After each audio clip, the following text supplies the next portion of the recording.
Most lawyers misunderstand what a conflicts lawyer actually is. Lots of people think it's a quieter and more administrative role, when in reality they act as in-house regulatory counsel for major law firms. These lawyers will advise firms on whether they can take on major matters with big commercial or reputational consequences. The role sits right in the middle of law, regulation and commercial decision making.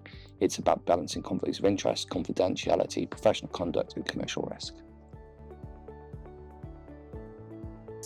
So they basically advise the firm on onboarding new clients. So that will include things like conflict of interest waivers, commercial conflicts, potentially some AML work.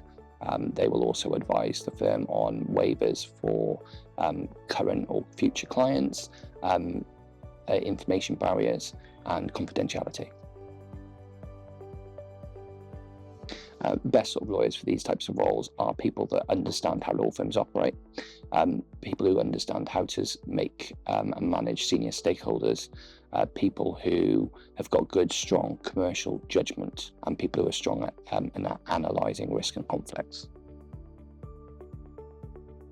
I think it's actually people management. I don't think it's actually anything to do with the law or conflicts of interest themselves. It's managing senior stakeholders within the business who may be expecting you to allow them to do something when sometimes you have to tell them no. I think there are two separate career paths for conflicts lawyers.